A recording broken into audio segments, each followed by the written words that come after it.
Penggunaan kod QR untuk urus niaga semakin meluas sehingga ke kawasan-kawasan terpencil seperti di Pasar Terapung, Pulau Seri Tanjung, Tumpat, Kelantan.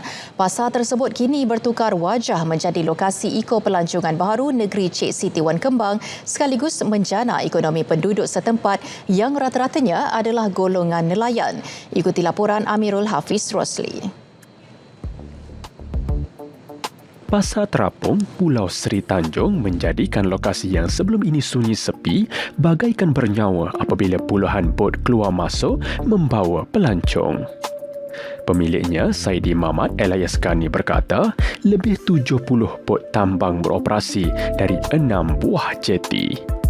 Terdapat 43 gerai menjual pelbagai menu termasuk kuih muih tradisional Kelantan, juga hasil kraftangan, batik dan minyak wangi keluaran tempatan.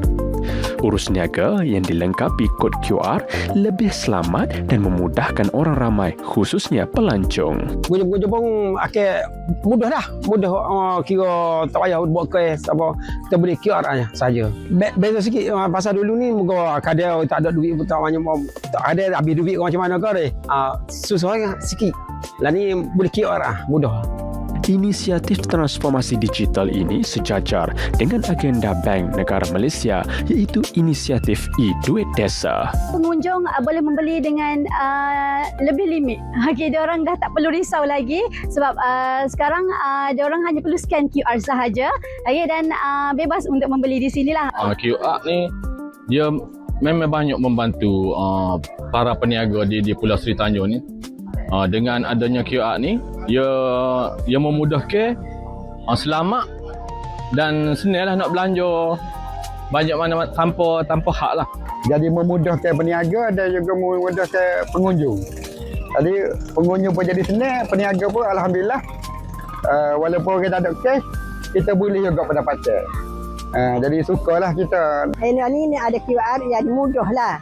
Jadi dulu kena tukar duit banyak kan untuk nyucur orang pas pelanggan pulau mari tu nak beli kena bawa duit.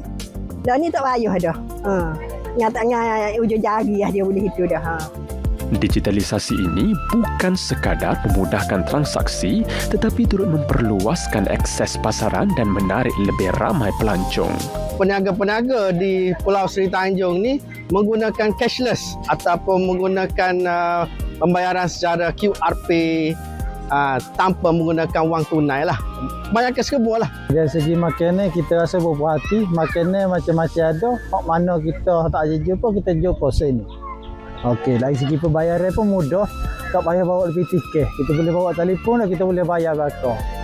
Dengan gabungan elemen kampung klasik yang menarik serta kemudahan digitalisasi, ia sekaligus meningkatkan eko-pelancongan tempatan, memberikan impak cukup besar kepada penduduk di Kepulauan Tumpat ini.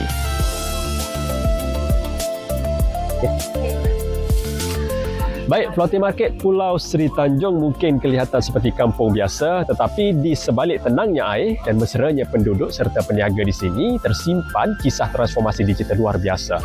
Satu revolusi senyap yang sedang mengubah landscape luar bandar Malaysia. Laporan Amirul Hafiz Rosli, Berita RTM.